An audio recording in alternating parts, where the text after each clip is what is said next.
good to have you. Good to be here. So, young people are very curious nowadays. They're doing a lot of things that, let's just get straight to it. When I am 35 now, when I was younger, first, who is an adolescent? Let's define the age brackets first, and then I'll see if I can fit myself into it and tell you the story of when I was an adolescent. All right. If we are looking at adolescents, then typically we are looking at the ages between 10 to 19. So from 10 years to 19 years, typically. Okay. And from 10 to 14, early adolescents. From 15 to 19, older adolescents or the later adolescent period. And post-adolescents, which is 20 to 24 years. Okay. Yes. So between 10 and 19-year-old, yes. you're an adolescent. When I was 10 to 19, we didn't have access to a lot of information that is now available to even 6-year-olds now watching Cocomelon and YouTube Kids. There is so much information out there. The young people are exploring, and I don't know if they're getting the help and advice they need about all this information that they come across. What are some of the challenges that you know of that young people are facing these days?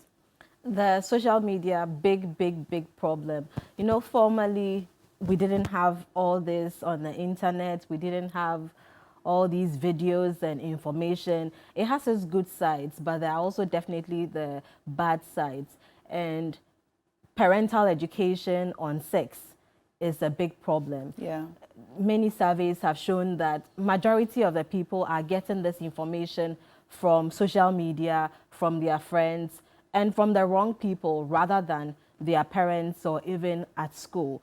So the problems that they face, they are exposed, highly exposed to content which is sexual in nature, but they are not well advised. So then they tend to try a lot of different things and even record themselves doing these things and share them online. So you have people who have their nakedness online, and you know the internet never forgets. It will remain on there forever. If this person decides to stand for president many years down the line, you have your nudes online already. So these are some of the problems that they have. The good old sexually transmitted diseases or STIs, infections, having gone away. So they are also highly at risk of these sexually transmitted infections because around this age, they are ready to explore. They are ready to explore when it comes to food, when it comes to their sexuality, when it comes to education. They are ready to explore drugs, all that, their emotions. They are exploring a lot of things. And within this period, they need a lot of good information. So they are highly exposed and need help. Now, you're a doctor. You're the president of the Pediatric Association of Ghana, Society of Ghana. Do you have a lot of young people, adolescents, coming in with STIs? We do. We do. And for many surveys that have been done, you see that even when you talk about HIV, you mentioned the 40,000 cases. Generally, if you look at the people who have new infections for HIV, you are likely to have close to a half of them being within the adolescent population range. Between 10 to 19. So 10 to 19. And these are not young people who got HIV from birth. No. They're sexually transmitted. Sexually transmitted infections. We know that HIV, you can get it from many blood transfusions a few times, maybe you sharing needles and all, but most of it is going to be through sexually transmitted routes or through sexual activity, basically. Those numbers are large, huge numbers. Yes. And some of them will only find out when they are pregnant and they are being screened for HIV. That is the time that some of them will unfortunately find out because they are not checking themselves. They are exploring multiple partners. They are doing all sorts of things. And so they end up getting exposed or getting the infections, not just the HIV disease, the other STIs, chlamydia, all that, gonorrhea, all that. Wow. What about the statistics for teenage pregnancy? You know, there was a time where there was a national campaign, you know, against teenage pregnancy, safe sex practices, and so on. We don't have so much of that anymore.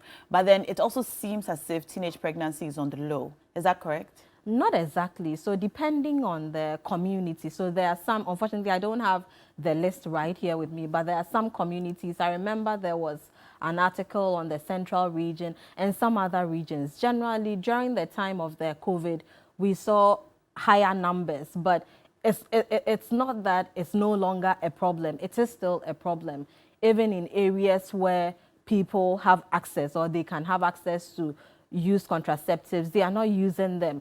I heard some stories about some parts in the central region where, bizarre story. So they would say that, okay, so we'll give you, the candle should burn for the night. So if you go pick a girl and the candle is on, so the guy can go for as many times as he or she wants until the candle burns out. When you say a girl, what do you mean? A sex worker? No, not a sex. Girls girl. in the community, not a prostitute. Girls in the community. And you know, because of the poverty, there are a lot of young girls, young boys even. Now, when we talk about sexual abuse, sexual problems, we are not just looking at the girls, even though they tend to be at a higher risk. The boys are also affected. So they go, maybe they'll give you 5 CDs, they'll give you 10 CDs, and over the whole night, you know, so bad, bad, bad.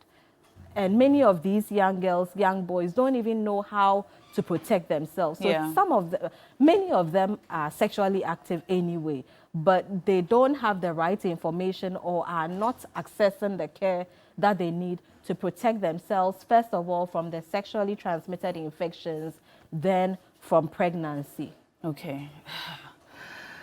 Some of these things are difficult to hear. I'd like us to talk about abortions too, because I understand that abortions among young people is on the rise now more than before. But we spoke to a few people on the streets of Accra to find out their thoughts about the challenges that young people have now with their sexual reproductive health, and this is what they had to say. I know STIs to be an infection that affects normally our genitals. The popular ones that we know is the like this gonorrhea, syphilis, and those stuff. I don't often visit, but whenever I see signs around my genitals, maybe it could be a heat rash, or maybe if I see my urine is beginning to change color, that's why I visit the hospital. For me, no, but I know a friend who has been affected with an STI. Actually, it was a gonorrhea, but he didn't know. So whenever he is going to urinate, you know, there's this burning sensation that he feels. So he thought it was normal, you know. So it's like when we visit the washroom, he will take a longer time, then a certain white fluid will come out. Until one day we were in the washroom and a colleague of us pointed that this your condition is not normal. So I think we should visit a nearby clinic, and we were told that he had a gonorrhea, but he was treated. Okay, STI Arabia ma ho yare na very dangerous, because ebetimi ase wa wode etimi ye niam be se niam bebre. Okay, so me and my younger sister Ukraine, so it was very difficult. Obeko hospital na ya won empane na ade wase nyina begunsa or ho ana na say efrin so every time I was on put on pad. Yeah. And a smell sad and no one there be I was a spray in Dettol near the other. It's very bad. And I know so yading. Bema be Bema dear no almost symptoms and no Bema dear cry faster or moon and ten because or Johnson and Bema Mube and the ya and the Bema Monsoon Sufita be free ho abba. So Emma a dear who before I will be who no not just say I hear a what I say bet Obi or hot no ma or who I will who and ba Memma the end dear. I fast, but a mad the end day, a do and sana appear one thing. Oh, maybe Obia said me Johnson baby cranas and minya infection, me hunentem, so me treaty.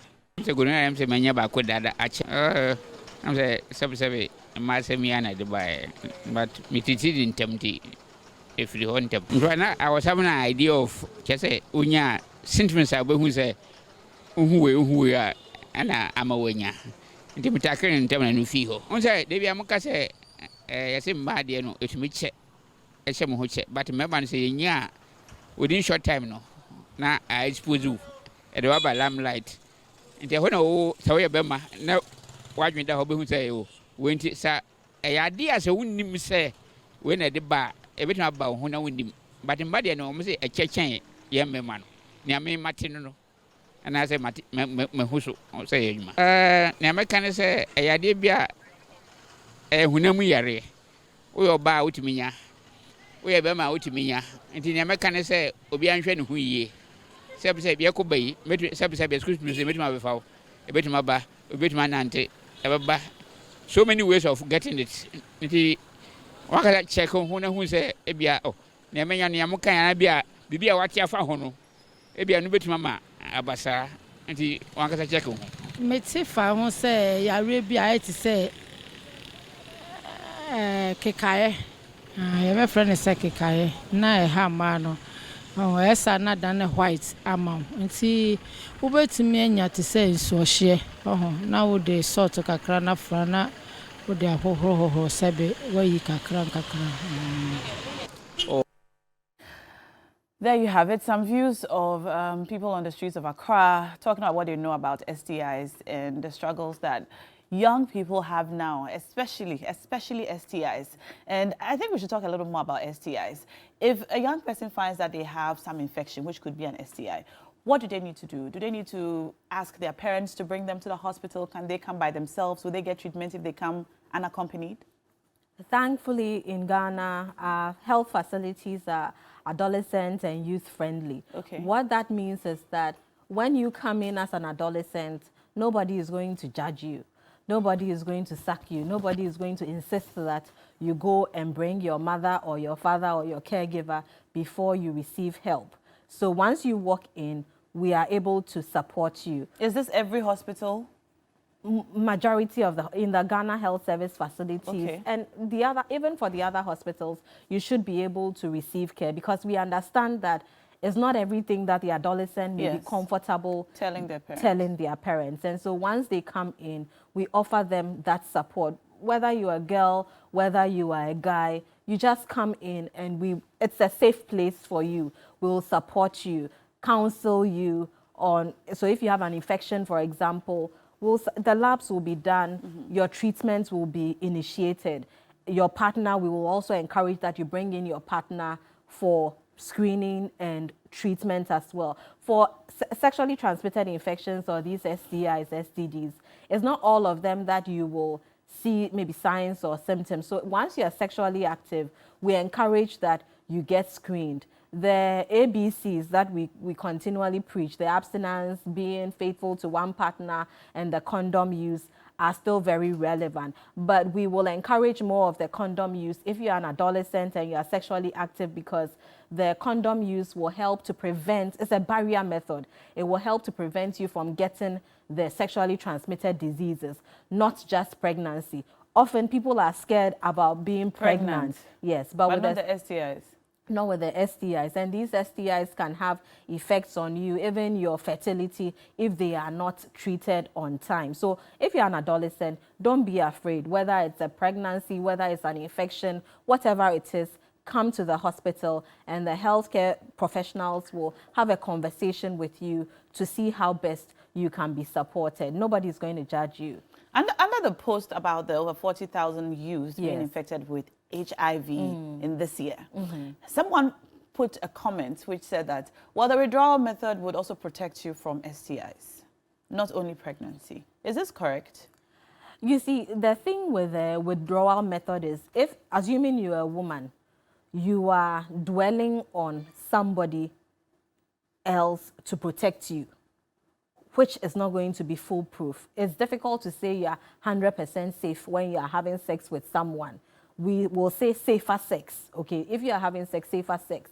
And this withdrawal method is not going to protect you, because there could be friction, there could be minor sores or tiny, breaks in skin, which can transmit the infection anyway. So it's not just about the sperm going in, if I may put it bluntly. So it's about you being exposed, your skin being exposed and able to receive the viruses or the germs from another person's exposed genitals. Okay. Yes. When do I know to get screened? Do you need to wait until you see signs of an infection, or is it normal practice that you could just walk into any health facility and ask to be screened? You can and walk what into, exactly would you be screening for? What do you say when you go? You can be screened for HPV or the human papilloma virus. You could be screened for the HIV commonly, okay, and then some of the others, you could be screened. So you could just say that I'm sexually active and I would like to be checked out, and we will then take care of it. There are very quick tests that can be used to screen you and help you, and also the counseling on family planning. So if you have one partner that you are faithful to, the only problem there is you cannot be sure that your partner is also faithful. Is also being faithful to you. So once you go there and you are vulnerable and you have sex with someone, you are vulnerable, it's best that you use a barrier method as much as possible, okay, to protect yourself, not just from pregnancy, but from there. And for the man, the barrier method also, I know that they'll complain that the pleasure is not the same and all that, but there are different condoms which say different things, that sensitivity is high and all that. So if that's what you're really interested in, you could pick one of those options. There was a time when the female condom was popular. There were a lot of ads and comms about the female condom, but it's like we don't hear about it anymore. Yes, we don't hear about it. Is it still in existence? Yes, I suspect you will still find it if you want it. Okay. Yes. I see. But women, people don't really like using the barrier methods, but we keep preaching that that is the only way that you can protect yourself and be sure that you are protected. All the other methods of contraception, most of them will just be protecting you from a pregnancy. And for the man who is not going to get pregnant, how do you know where Amma has been or Akosia has been when she wasn't with you? So then you take your protection and your future into your own hands and protect yourself with a barrier, especially if you are not married to the person you are dating or you are in a relationship, but you are not married. So you protect yourself and encourage that your partner also stays faithful, but you can never be too sure. You can't be too sure. Even in a marriage, we know. Still free at clinics, and it used to be free at clinics. Is it still free? Yes, I think you can still get some of them at. I That wouldn't is say sexual that reproductive everywhere. health centers. Yes, at the sexual reproductive where health centers. I think the give Marie away. Stopes and all those places. I think you will be able to get them. And then sometimes during festivals, during big programs like that, the Ghana Health Service with the other agencies go about sharing the free condoms, because then they know that when people are happy, that is when they tend to celebrate have a lot through, of sex. Yes. Yeah. Yes, you just said it all. So Yeah. then they give it out for free so that we you don't see have the an statistics excuse. every year after Christmas, around Valentine's Day. Yes. The statistics show that the condom purchases go up. Yes. Just around in February, December, and January. So yeah, when people are happy, there's a lot of enjoyment. There's a lot of fun and sex everywhere. Yes. Let's talk about pregnancies. Yes. During some community work I did a couple of years ago, I found that a lot of young ladies have unsafe abortions when they get pregnant. Young, 15 to 19, have unsafe abortions at home or in school, wherever, when they get pregnant, and often will report to the hospital when things are complicated, when they are bleeding out or are very weak. How are things from a doctor's perspective? Is it still rife? Does it still happen? It's better, but I don't have like specific statistics right now. Okay. However, at the same time, now it's easier for young people to walk into hospital to get care or to get treated for whatever it is that they are coming in with, sexually transmitted infections, pregnancies. If you are pregnant and you want an abortion, you still have to walk into a health facility. Your healthcare professionals will have a conversation with you, discuss and give you whatever options that there are. And if it's an abortion that is required, then depending, it may be done for you. So that is just it. Don't take it into the matter into your own hands and do something at home that will put your life at risk, because even if you don't die and the abortion is successful, it may have implications for fertility in the future if you do it at home on your own, or you go and get something. Sometimes they insert all sorts of chemicals into the vagina, and it may cause them to have infections. It may cause the uterine, the wall of the womb to have scars and all that, which will make pregnancy difficult for them. In 2023, You don't do abortions at home. You don't go to a quack doctor to have an abortion done because you're afraid. There are a lot of adolescent-friendly facilities or services available for you. Walk in, see a doctor, and get the help that you need. You don't have to struggle at home. Do young people go to these sexual and reproductive health centers? Do they go? Do they come to the hospital to ask questions? Some of them go, but it could be better. And that's part of the reason why we're doing this advocacy and highlighting their problems, because often people will just judge adolescents because they themselves know that they are not supposed to be having sex. They know, but they are having sex. So what do you do? What do you do? You get help. Yes, you get help. I was once at one of these centers, a family planning center, when a young girl came in. She was about 13 years old, and her mother brought her to get an IUD or so, you know. And the other women there were judging this mother for bringing her 13-year-old to get, I'm not sure if it was an IUD or one of these methods. So after she left, one of the nurses said, it's a very good thing for a mother to bring her child to do it, because these young girls, they're having sex anyway, and they'll tell you they're not doing it. Oh, yes. So it's better for you as the mother or father, parents, guardian, to help the child get the help that they need, because they will do it behind your back anyway. Yes. So it's better that you're in control. And I thought, when I saw her too, I thought, whoa, this is a child with her in her school uniform. And I thought, oh my God, isn't she too young? But when the nurse explained, I understood. Are you of the same opinion? Do you think that parents should take their young girls, especially, to get some of these family planning methods at a young age? This girl was obviously going to secondary school. She was now going. What I'd say is that, you know, consent for sex in Ghana, 16 years. Marriage, 18 years and above, isn't it? But we know that we have a number of under 16-year-olds who are showing up pregnant. Many of them will tell you that they are still virgins until you see you hear the heartbeat of the baby in the and they are doing abdomen. it with their co-13-year-old boys. They are doing it with their co-13-year-olds, 15-year-olds, 16-year-olds, and so when that happens, we weigh the options, we look at the risk and the benefits. So you have this 13-year-old who is having sex. It's difficult to stop them. You can say they shouldn't do it. We will provide all that support and give them the options. But if family planning is what they need, then to protect a method to prevent them from having sexually transmitted infections, we'll prioritize that. To prevent them from having pregnancy, we'll prioritize that. That is better than pretending that your advice to the girl to stop having sex will stop the girl from having sex. So then the reality is you have to protect the child or the girl or the boy even who is actively having sex. If there are issues of sexual abuse, for example, then that's also another dimension that we'll look at. Whoever needs to come in, social services and all that, the police if needed, will come in to provide whatever services that are needed, because for some of these girls, it's a sexual abuse that is going on. But where the person is having consensual sex, then you go ahead to protect the person. And again, for the abortion, you know,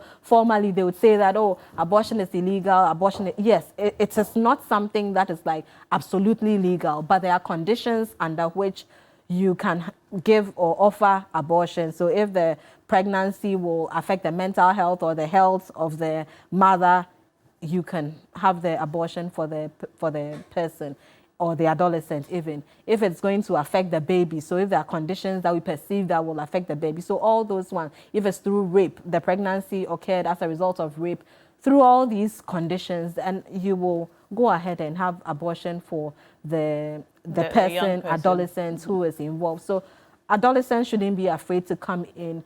If it is a service they need in terms of abortion, it will be provided. If it is a service they need in terms of, let's say, family planning method or option, aside the condoms even, all those will be provided, because we prioritize the health and well-being of these adolescents who are the future of the country. We are not saying that we don't endorse abstinence, because it is only the abstinence that will prevent you from having the pregnancy, absolutely, prevent you from having an STI, absolutely, you see. So that one, we fully endorse it and we continue morally. I mean, that's the best thing to do. But where they are already engaged, which they are, yes, then you would provide them whatever support that they need, and you won't judge them, because the moment you judge them in the health facility, they are not going to come. The moment the parents judge them at home, they are not going to open up and tell them what they are doing. And they'll do all sorts of wild things out there and come with all sorts of complications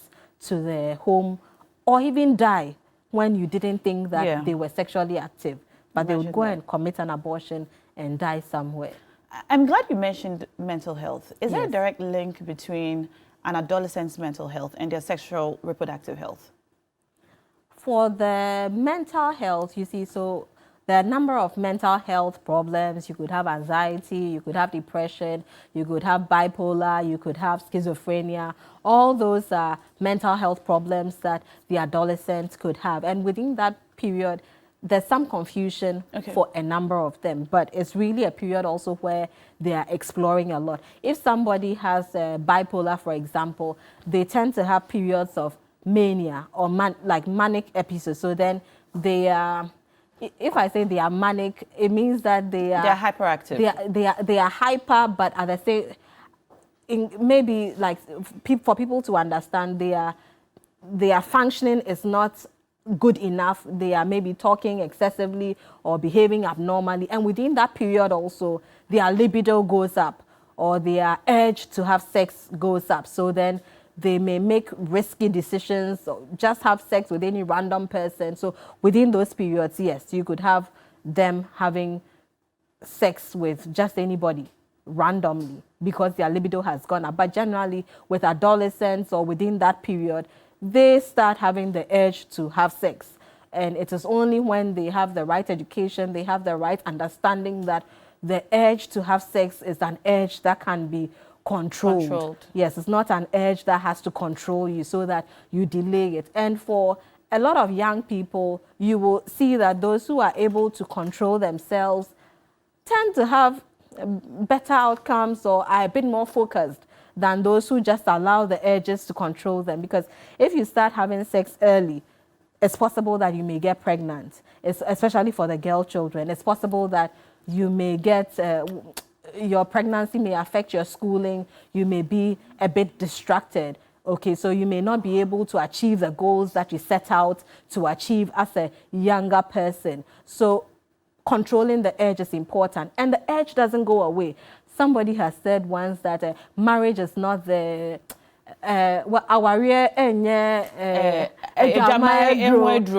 something like that. Yes, so marriage does not cure infidelity. It doesn't remove that urge to have sex with other people. People are who they are. People are, so you have to control yourself. Before you go, let's talk about advocacy. I know that you do a lot of education and talking to parents, teachers, and so on about how to guide their adolescents and their sexual reproductive health.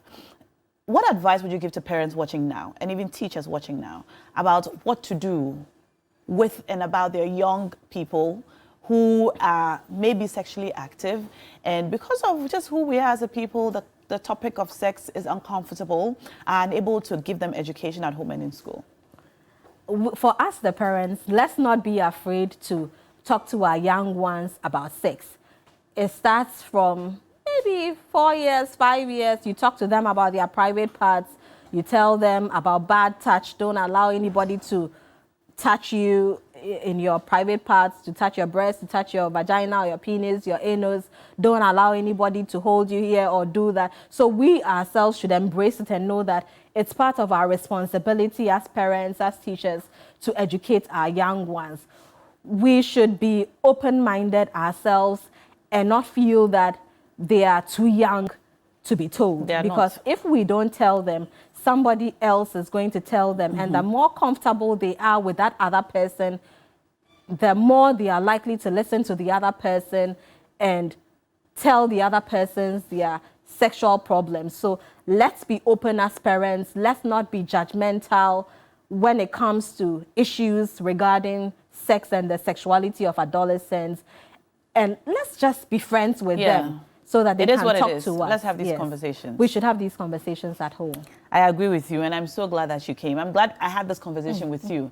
Thank you so much. It's a pleasure. For coming in. Thank I've you been for having talking us. to the president of the Pediatric Society of Ghana, Dr. Hilda Mantibia-Boy. We've been talking about adolescents' sexual reproductive health. I hope that all your questions have been answered. And if you're a parent watching us today, you have to have these conversations with your child. Otherwise, someone else will. And usually, the outcome is not so great. After the break, Cookie is going to be hanging out with Affair. We have some entertainment coming up. And hopefully, I get to learn a few dance steps. Stay tuned. You're watching TV3 New Day.